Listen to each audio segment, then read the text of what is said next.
दोस्तों, आज हम एक्सप्लेन करने वाले हैं एक्शन एडवेंचर से भरपूर मूवी की कहानी को जो आपको बहुत पसंद आएगी। तो चलिए शुरू करते हैं। मूवी की शुरुआत में हमें एक नवजात बच्चे को दिखाया जाता है जो ज्यूस और अल्कमिनी के प्यार की निशानी है। अल्कामिनी इंसान थी और ज्यूस देवताओं के राजा थे। और अल्कामिनी उस बच्चे का नाम हेरक्यूलिस रखती है। लेकिन ज्यूस की रानी हेरा इस नाजायज रिश्ते से पैदा हुए बच्चे से खुश नहीं थी और इसलिए वह उसे मरना चाहती थी। जब हेरक्यूलिस थोड़ा बड़ा हो जाता है तब हेरा दो जहरीले सांपों को उसे मारने के लिए भेजती है।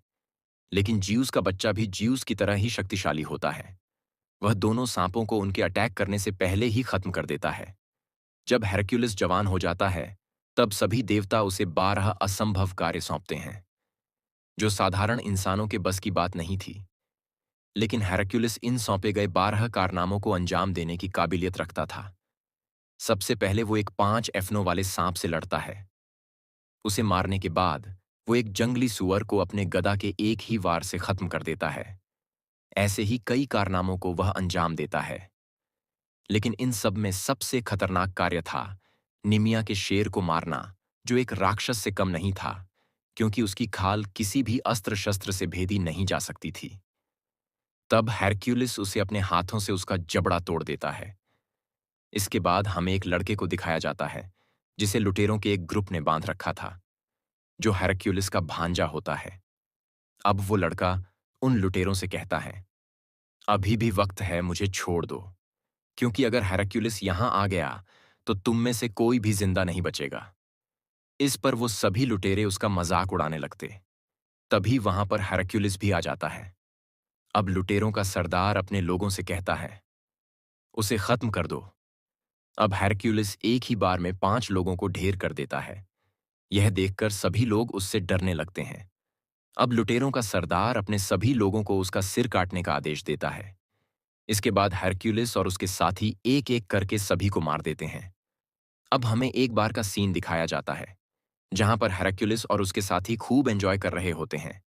इसके बाद हेरक्यूलिस और उसका साथी सोने के सिक्कों को देखते हैं जो उन्हें उनके काम के बदले में मिले थे। अब हेरक्यूलिस कहता है कि हमें एक और काम मिल जाए तो हम सब अमीर हो जाएंगे और चैन की जिंदगी जिएंगे। तभी उनके पास राजा कोटिश की बेटी आती है और वह उनसे कहती है कि हमें आपकी जरूरत है। हमारे अपने लोगों ने हमारे साथ धोखा किया है और इस गृह युद्ध के चलते हर दिन फसलें खराब हो रही हैं और बेगुनाह लोग मारे जा रहे हैं। तब हरक्यूलिस का साथी उससे कहता है कि अभी हमारे पास समय नहीं है और अगर इनाम की रकम ज्यादा मिलेगी तो हम आपका काम कर सकते। राजकुमारी उनसे कहती है, तुम तो योद्धा हो और योद्धा शान के लिए लड़ते हैं, धन कमाने के लिए नहीं। इस पर हेरक्यूलिस उससे कहता है कि हमें अपने हथियारों के लिए धन की आवश्यकता पड़ती है। तब राजकुमारी कहती है, मेरे पिता राजा कोटिश बहुत धनी हैं, जो आपको सोने में तोल देंगे। यह सुनकर हेराक्यूलिस और उसके साथी उनकी ओर से लड़ने के लिए राजी हो जाते हैं। इसके बाद हेराक्यूलिस और उसके साथी राजकुमारी के साथ राजा कोटिश के महल में पहुंच जाते हैं। राजा कोटिश का महल बहुत ही संपन्न लग रहा होता है और वहां पर एक बड़ी मूर्ति स्थापित की गई थी जो ज्यूस की पत्नी हेरा की थी। अब राजकुमारी हेरक्यूलिस को बताती है कि इसे बनाने में 1000 मजदूरों को 5 साल का समय लगा है। अब हेरक्यूलिस उस राज्य के सेनापति से मिलता है जिसे विश्वास नहीं हो रहा था कि वह ज्यूस का पुत्र है। तभी वहां पर राजकुमारी का बेटा आता है जो हेरक्यूलिस की कहानी से बहुत प्रभावित होता है। इसके सेनापति हेरक्यूलिस से कहता है कि राजा आपसे मिलना चाहते हैं। अब वो सेनापति हेरक्यूलिस से कहता है कि पहले कभी शाही लोगों के साथ बैठे हो। तभी हरक्यूलिस को 3 साल पहले का समय याद आता है जब वह एथेंस के राजा के लिए काम करता था। और साथ ही हमें उसके पत्नी और बेटे को भी दिखाया जाता है जिससे वो बहुत प्यार करता था। इसके बाद हरक्यूलिस राजा कोटिश से मिलता है और इसके बाद वह राजा से अपने चारों साथियों को मिलवाता है, ऑटोलिकस, टाइडियस, अटलांटा, एम्पियारेस और लोयस। अब राजा एम्पियारेस से कहता है कि सुना है तुम भविष्य देख सकते हो और तुमने अपनी मौत पहले ही देख रखी है। क्या तुम इस युद्ध का परिणाम बता सकते हो? इस पर वह बताता है कि हाँ, अगर देवता चाहे तो। अब राजा अटलांटा को देखकर कहता है कि हमें इस युद्ध में महिलाओं की जरूरत नहीं है। तभी अटलांटा अपने तीरों से वहां पर खड़े सैनिकों के हेलमेट दीवार पर लटका देती है। यह देखकर राजा कोटिश हैरान हो जाता है। इसके बाद वो उन्हें बताता है कि हमारे सबसे करीबी साथी ने हमें धोखा देते हुए विद्रोह कर दिया है और इस समय पूरे राज्य में युद्ध छिड़े हुए हैं। इसलिए हमें आपकी मदद की जरूरत है। और राजा यह भी बताता है कि वह कोई साधारण व्यक्ति नहीं है, बल्कि एक जादूगर है और देवताओं के अलावा उसे कोई नहीं हरा सकता। दरअसल रिसेस के पास आर्धमांव की फौज है जो पल भर में हमारे सैनिकों का सफाया कर देते हैं, जिस वजह से हमें अपने सैनिकों की संख्या बढ़ाने के लिए किसानों और व्यापारियों को सेना में शामिल करना पड़ रहा है। अब कोटिश की बेटी हेरक्युलिस से कहती है कि मेरे बेटे को तुम पर विश्वास है और अगर तुम यह युद्ध जीत लोगे तो फिर मैं भी तुम पर विश्वास करूंगी। इसके बाद हेरक्युलिस के साथी उससे पूछते हैं कि तुमने कोटिश की दौलत देखकर उसके लिए युद्ध लड़ना चाहते हो या उसकी बेटी को देखकर। इस पर अटलांटा कहती है कि सोने से ज्यादा किसी सुंदरी के आकर्षण में लोग जल्दी आ जाते हैं। अब अगले दिन हेरक्युलिस सेना को प्रशिक्षण देते हैं क्योंकि उनके पास कोई योद्धा नहीं था। हेरक्युलिस सैनिकों से ढाल की दीवार बनाने के लिए कहता है और फिर अपने साथी थेडियस से उस दीवार को भेदने के लिए कहता है। इसके बाद थेडियस ढालों की दीवार को तोड़ते हुए अंदर घुस जाता है। तब हेरक्युलिस उन सैनिकों से कहता है, इस तरह तो तुम सब मारे जाओगे। तुम्हें ढालों की दीवार को मजबूत बनाकर रखना होगा, तभी तुम सुरक्षित अपने घर लौट पाओगे। अब राजा कोटिश का गुप्तचर हेरक्युलिस से कहता है कि रिसेस अपनी सेना को लेकर हमारे राज्य के कबीलों की तरफ बढ़ रहा है, इसीलिए हमें जल्द से जल्द उसे रोकना होगा। इस पर हेरक्युलिस राजा से कहता है कि मुझे इन किसानों को सैनिक बनाने के लिए कम से कम 1 हफ्ते का समय तो चाहिए। इस पर राजा उससे कहता है कि तब तक तो वह राज्य के सभी कस्बों को उजाड़ देगा। रिसेस के पास राक्षसों की फौज है जिसे सिर्फ देवता ही रोक सकते हैं, यानी ज्यूस का बेटा हेरक्युलिस। अब रात होने पर राजा का सेनापति अटलांटा के करीब आने की कोशिश करता है, लेकिन अटलांटा उसे तुरंत सबक सिखा देती है। तभी राजकुमारी का बेटा आयरिश हेरक्युलिस से मिलने आता है। तभी उसे जंगली जानवरों जैसी आवाज सुनाई देती है। जब वह वहां देखने जाता है तो उसे देखकर डर जाता है। तब हेरक्युलिस उसे बताता है कि टाइडियस जंग में पैदा हुआ था और इसी कारण उसका स्वभाव जानवरों जैसा हो गया है। इसके बाद हेरक्युलिस राजकुमारी को लोगों का इलाज करते हुए देखता है। अब आयरिस हेरक्युलिस से कहता है कि मैं बड़ा होकर तुम्हारे जैसा योद्धा बनूंगा और थ्रेस पर राज करूंगा। इसके बाद हेरक्युलिस उसे शेर के दांत वाली माला देता है जो वह अपने बेटे को नहीं दे पाया। अगली सुबह हेरक्युलिस और उसके साथी पूरी सेना का अच्छे से जायजा लेते हैं और उनका मनोबल बढ़ाते हैं। इसके बाद वो सभी रिसेस से युद्ध लड़ने निकल पड़ते हैं। कुछ दिनों के सफर के बाद वो सभी एक जगह पर पहुंच जाते हैं जहां पर बहुत ज्यादा धुआं होने के कारण कुछ भी दिखाई नहीं दे रहा था। अब हेरक्युलिस सेना को रुकने का आदेश देता है। इसके बाद वो रथ से उतरकर देखता है जहां पर बहुत सी लाशें पड़ी हुई थीं जिसे कौए नोचकर खा रहे होते हैं। तब राजा कोटिश कहता है कि हमें आने में देर हो गई। जब वो लोग उन लाशों को चेक कर रहे होते हैं तभी वहां पर रिसेस के सैनिक उठ खड़े होते हैं और उन पर अचानक हमला कर देते हैं। दरअसल यह एक जाल था जिसमें हेरक्युलिस और उसकी सेना फंस चुकी थी। वहां पर रिसेस के अनगिनत योद्धा मौजूद थे जो पहले से छुपकर उनका इंतजार कर रहे थे। अब राजा का सेनापति हेरक्युलिस को बताता है कि रिसेस एक जादूगर है और उसने इन आदिवासी लोगों के दिमाग पर कब्जा कर लिया है। अब हेरक्युलिस राजा कोटिश को सेफ रखने के लिए सैनिकों को ढालों की दीवार बनाने के लिए कहता है। इसके बाद युद्ध का आरंभ होता है और उन आदिवासियों का लीडर सबसे पहले अटैक करने के लिए आता है। तभी हेरक्युलिस अटलांटा को रोकता है और उसके तीर की नोक को तोड़कर उस लीडर के माथे में घुसा देता है, जिससे वह वहीं मर जाता है। अब यह देखकर हेरक्युलिस की सेना का मनोबल बढ़ जाता है। तभी वो आदिवासी योद्धा उन्हें चारों ओर से घेर लेते हैं। इसके बाद हेरक्युलिस सैनिकों को मोर्चाबंदी करने का आदेश देता है। इसके बाद वो आदिवासी उन पर टूट पड़ते हैं। वहीं अब हेरक्युलिस और उसके चारों साथी रिसेस के योद्धा को मारने लगते हैं। अटलांटा अपने तीरों से बहुत से योद्धा को मार देती है, लेकिन वहां पर सही से निशाना लगाना मुश्किल हो रहा था। इसीलिए वो एक लकड़ी के टावर पर चढ़कर तीरों की बौछार करने लगती है। वहीं अब आदिवासी योद्धा के प्रहार से हेरक्युलिस के सैनिकों की ढालों की दीवार टूट जाती है और तभी वह योद्धा राजा कोटिश को मारने के लिए घेरे के अंदर घुस जाते हैं। इसके बाद हेरक्युलिस एक रथ पर सवार होकर अपने आधुनिक हथियारों को एक्टिवेट करते हुए आगे बढ़ता है और उन आदिवासी योद्धाओं को मूली गाजर की तरह काटने लगता है। वहीं उसका साथी एमपीआरएस भी उसका साथ देता है और वह दोनों मिलकर आदिवासी योद्धाओं के लाशों के ढेर लगा देते हैं। यह देखकर रिसेस के बाकी योद्धा डरकर भाग जाते हैं। उनकी सेना यह जंग जीत चुकी थी। लेकिन राजा कोटिश किसी बात को लेकर परेशान था। तभी उसके पास हेरक्युलिस आता है और उससे इस परेशानी की वजह पूछता है। तब राजा कोटिश उससे कहता है कि हम यहां पर गांव वालों को बचाने आए थे, लेकिन हम उन्हें नहीं बचा पाए और अब हमारी सेना भी आधी हो चुकी है। इस पर हेरक्युलिस उससे कहता है कि यह सब तुम्हारी वजह से हुआ है। मैंने तुम्हें पहले ही बता दिया था कि यह युद्ध का समय नहीं है। वो अभी युद्ध लड़ने के काबिल नहीं हुए थे, लेकिन आप नहीं माने। अब इस बात से राजा सहमत हो जाता है। इसके बाद राजकुमारी और उसकी कुछ दासियां वहां पर आती हैं। अब राजकुमारी हेरक्युलिस के घाव पर जड़ी बूटी का लेप लगाती हैं और उसे एक दवाई पीने के लिए कहती हैं। इसके बाद हेरक्युलिस राजकुमारी से उसके बेटे के बारे में पूछता है। इस पर राजकुमारी कहती है कि वो थ्रेस का राजा बनेगा और वह उसके लिए बहुत मेहनत कर रहा है। अब राजकुमारी हेरक्युलिस की पत्नी और बच्चों के बारे में पूछती हैं।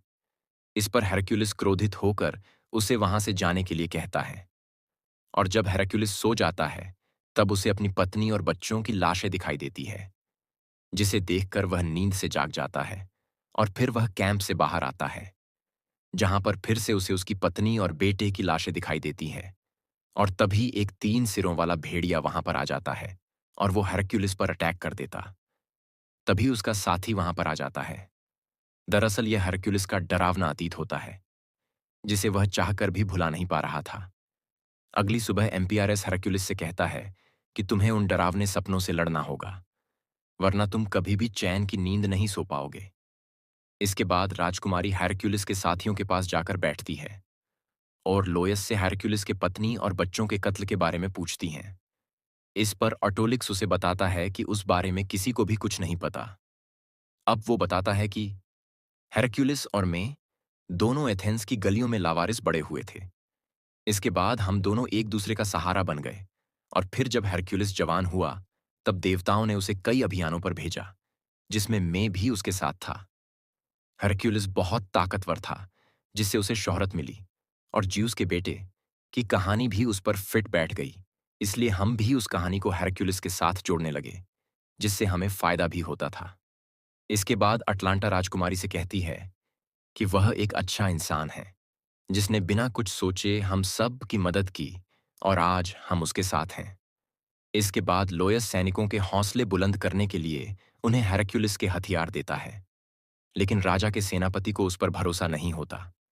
इसके बाद लोयस उसे हेरक्युलिस का कवच देता है।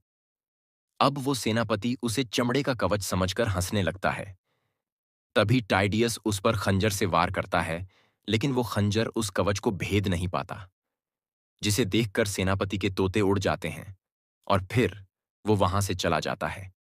अब हेरक्युलिस और उसके साथी सैनिकों को लड़ना और तीर चलाना सिखाते हैं। इसके बाद अटोलिकस सेना को ढाल की दीवार बनाने के लिए कहता है और फिर टाइडियस दीवार की मजबूती चेक करता है और टकराकर गिर जाता है। वहीं अटलांटा सैनिकों को तीरंदाजी सिखाती है और हेरक्युलिस का भांजा छुपकर तलवार चलाना सीख रहा होता है। तभी सेनापति उसे देख लेता है। इसके बाद वो सभी रिसेस से लड़ने की योजना बनाते हैं। वहीं राजा का गुप्तचर उन्हें रिसेस के रुकने की जगह बताता है, जो कि इरोटिकस पर्वत के पास है। अब सभी सैनिक जंगलों के रास्ते आगे बढ़ते हैं और अब वह उस जगह तक पहुंच जाते हैं जहां पर उन्हें रिसेस की सेना तैयार मिलती है। तभी हेरक्युलिस को पहाड़ी पर अर्धमांव की सेना दिखाई देती है, लेकिन जैसे ही वो नीचे आते हैं तब हमें पता चलता है कि वह एक छलावा था। अब रिसेस राजा कोटिश से कहता है कि तुम फंस चुके हो। हमारी सेना ने तुम्हें चारों ओर से घेर लिया है। या तो तुम हथियार डाल दो तो मैं तुम्हें माफ कर दूंगा। लेकिन राजा का सेनापति उससे युद्ध करने के लिए कहता है। तभी वो गुप्तचर अपना हेलमेट उतारता है। मतलब उसने ही रिसेस को उनके आने की खबर दी थी। इसके बाद दोनों सेनाओं में युद्ध आरंभ हो जाता है। अब हेरक्युलिस अपनी सेना को मोर्चेबंदी करने का आदेश देता है वहीं अटलांटा तीरों से रिसेस की सेना पर वार करती है। हरक्यूलिस और उसके साथी पूरी जी जान से लड़ रहे होते हैं। अब रिसेस के सैनिक उन पर तीरों पर आग लगाकर अटैक करते हैं, लेकिन हरक्यूलिस की सेना ढाल का प्रयोग करती है। अब रिसेस से बहुत से सैनिक मारे जा चुके थे, लेकिन हरक्यूलिस की पूरी सेना सही सलामत होती है। जब हरक्यूलिस सेना को आगे बढ़ने का आदेश देता है, तब रिसेस की सेना भाग जाती है। लेकिन रिसेस अपनी हार नहीं मानता और अकेला ही उनसे भिड़ने आता है। तभी हरक्यूलिस उसके घोड़े को उठाकर पटक देता है और फिर युद्ध समाप्त हो जाता है।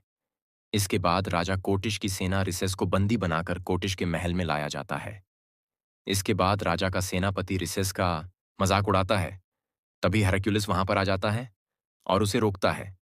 तब रिसेस हेरक्युलिस से कहता है कि तुमने राजा कोटिश का साथ देकर सही नहीं किया। अब हेरक्युलिस उससे कहता है कि तुमने कोटिश के लोगों पर आक्रमण क्यों किया। अब रिसेस कहता है कि इस पूरे राज्य पर कब्जा जमाने के लिए कोटिश ने तुम्हें झूठ बोला है। अब रात में जीत का उत्सव मनाया जाता है, जिसमें राजा कोटिश का राज्याभिषेक किया जाता है, क्योंकि अब वह पूरे राज्य पर कब्जा कर चुका था। वहीं रिसेस को बंदी बनाकर रखा जाता है। अब राजकुमारी रिसेस को पानी पिलाना चाहती है, लेकिन कोटिश उसे मना कर देता है। इसके बाद राजकुमारी वहां से चली जाती है और तभी हरक्युलिस भी उसके पीछे जाता है और फिर वह उससे पूछता है कि तुमने मुझसे झूठ क्यों कहा। इस पर राजकुमारी उससे कहती है कि मेरे पति इस राज्य के राजा थे, लेकिन मेरे पिता ने मेरे पति को जहर देकर उनसे यह राज्य हड़प लिया।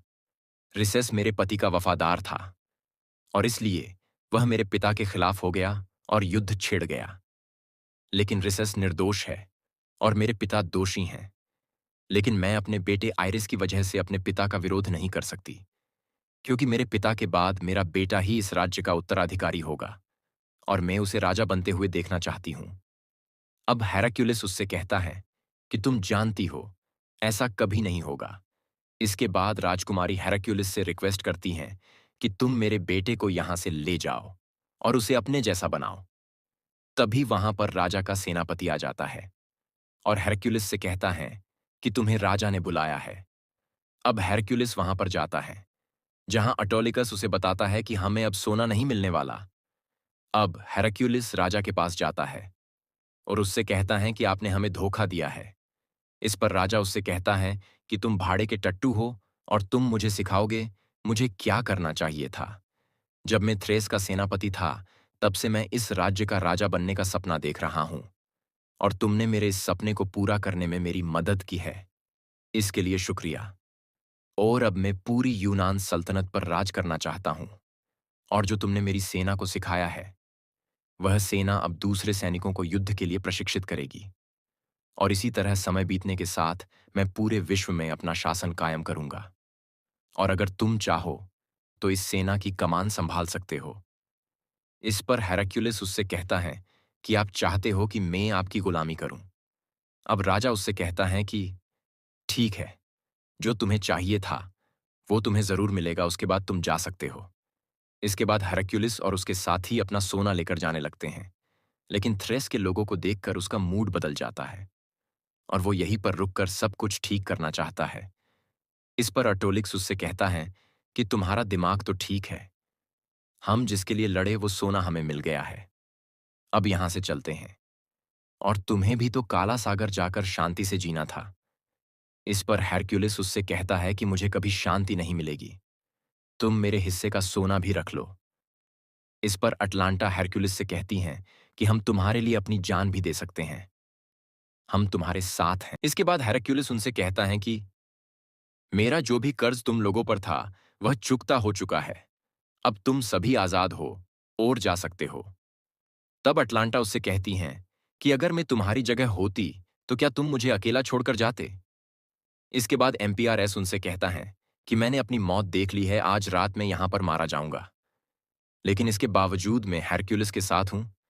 अब अटोलिक्स उन सभी के हिस्से का सोना अपने रथ में लेकर वहां से चला जाता है। इसके बाद वो पांचों फिर से महल में घुस जाते हैं, जहां पर राजा के सैनिक उन्हें घेर लेते हैं। अब राजा कोटिश भी वहां पर आ जाता है और हेरक्युलिस से कहता है कि मैंने तुम्हें तुम्हारे काम के बदले सोना दे दिया, इसके बाद भी तुम यहां मरने के लिए वापस आ गए। अब राजा का सेनापति उससे कहता है कि मैंने राजकुमारी और हेराक्युलिस की बातें सुन ली थीं। वह दोनों राजकुमारी के बेटे को आपसे दूर ले जाने की साजिश कर रहे थे। यह सुनकर राजा राजकुमारी के बेटे को उससे छीन लेता है। इसके बाद राजकुमारी का बेटा आयरिश हेराक्युलिस को शेर का दांत वापस दे देता है। अब राजा का सेनापति हेराक्युलिस को एक ही वार में बेहोश कर देता है। जब हेराक्युलिस की आंख खुलती है, तब वह जंजीरों से बंधा हुआ होता है। तभी उसे वही 3 सिरों वाला भेड़िया नजर आता है, जो अक्सर उसके विजन में आकर उसे परेशान कर देता है। लेकिन इस बार वह 3 अलग-अलग भेड़िए होते हैं, जो एथेंस के राजा इरीथियस के पालतू थे। तभी राजा कोटिश भी वहां पर आ जाता है और वह हेरक्युलिस से कहता है कि हम दोनों मिलकर पूरे यूनान पर राज करेंगे। अब इरीथियस हेरक्युलिस से कहता है कि तुम्हें इन भेड़ियों को देखकर कुछ याद आया, क्योंकि ये भेड़िए तुम्हें जानते हैं। अब हेरक्युलिस उससे कहता है कि उस दिन यह भेड़िए वहीं पर थे जब मेरी पत्नी और बच्चों का कत्ल हुआ। इसके बाद हेरक्युलिस को सब कुछ समझ में आ जाता है और वह उससे पूछता है कि तुमने ऐसा क्यों किया? मैंने तो तुमसे कुछ भी नहीं मांगा था। इस पर इरीथियस उससे कहता है कि यही तो दिक्कत है कि तुम्हें कुछ नहीं चाहिए था, और जिसे कुछ नहीं चाहिए उसे हम कैसे खरीद सकते थे? एथेंस के लोग तुम्हें पसंद करते थे, और इस वजह से मैं तुम्हें खत्म भी नहीं कर सकता था, और इसलिए मैंने तुम पर आरोप लगाकर तुम्हें बदनाम कर दिया, ताकि एथेंस के लोग तुमसे नफरत करने लगें, जिससे हमेशा के लिए मैं राजा बना रहूं। और इसी वजह से मुझे तुम्हारे बीबी बच्चों को भी रास्ते से हटाना पड़ा। मेरे यह पालतू भेड़िए जब तुम्हारे बच्चों की हड्डियां खा रहे थे, तब वह बहुत चिल्लाए, लेकिन हेरक्युलिस एथेंस का देवता तो बेहोश पड़ा था। अब यह जानकर हेरक्युलिस बहुत गुस्सा आता है, लेकिन जंजीरों में जकड़े होने के कारण वह हिल भी नहीं पा रहा था। तभी राजा कोटिश हेरक्युलिस के सभी साथियों को मारने का आदेश देता है, और शुरुआत वो अपनी बेटी से करता है। अब राजकुमारी अपने पिता से कहती है कि तुम एक हैवान हो, तुम पिता कहलाने के लायक नहीं हो। अब राजा के सैनिक राजकुमारी की गर्दन काटने वाले होते हैं। तभी एम्पियरस हेरक्युलिस को उसके 12 कारनामों को फिर से याद कराता है और उससे कहता है कि तुम खुद पर विश्वास करो, तुम कोई साधारण इंसान नहीं हो। इसके बाद हेरक्युलिस उन जंजीरों को तोड़ देता है और राजकुमारी को बचा लेता है। इसके बाद कोटिश उन भेड़ियों को छोड़ देने का आदेश देता है। अब वो तीनों भेड़िए हेरक्युलिस पर टूट पड़ते हैं और उसे हर जगह से नोचने लगते हैं। अब हेरक्युलिस एक-एक करके तीनों भेड़ियों का सफाया कर देता है, जिसे देखकर राजा कोटिश के पसीने छूट जाते हैं। अब हेरक्युलिस उसके साथियों को आजाद करता है। इसके बाद वो सभी सैनिकों को मारते हुए आगे बढ़ते हैं। तभी एक सैनिक एम्पियरस के ऊपर भाले से अटैक करता है। अब एम्पियरस समझ जाता है कि उसके मरने का समय आ गया है, लेकिन तभी हेरक्युलिस उस भाले को पकड़ लेता है और उससे कहता है, थोड़ा और जी लो। वहीं राजकुमारी रिसेस को आजाद कर देती हैं। इसके बाद हेरक्युलिस इरीथियस के पीछे जाता है। अब इरीथियस हेरक्युलिस से अपनी जान की भीख मांगता है, लेकिन हेरक्युलिस उससे कहता है कि माफी मांगनी है तो मेरे परिवार से मांगना। इसके बाद हेरक्युलिस खंजर को उसके सीने में घुसा देता है, जिससे वो मर जाता है। लेकिन तभी राजा का सेनापति हेरक्युलिस के गले में रस्सी डालकर उसे पटक देता है। फिर वो उसे मारने वाला होता है कि तभी लोयस पीछे से सेनापति की पीठ में खंजर घोंप देता है। जब वह सभी बाहर आते हैं, तब राजा के सैनिक उन पर निशाना साधे खड़े होते हैं।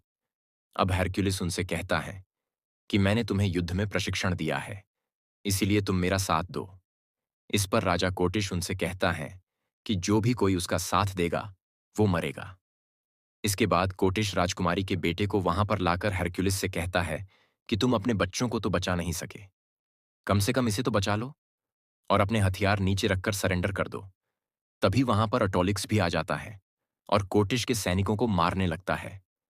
अब थेडियस राजकुमारी के बेटे को सैनिकों के अटैक से बचाता है, लेकिन उसी दौरान उसे एक तीर लग जाता है। इसके बाद थेडियस राजा के सैनिकों पर टूट पड़ता है, लेकिन अब वह बहुत घायल हो जाता है। इसके बाद हेरक्युलिस उसे उठाकर महल में ले जाता है, लेकिन वो उसे बचा नहीं पाता है।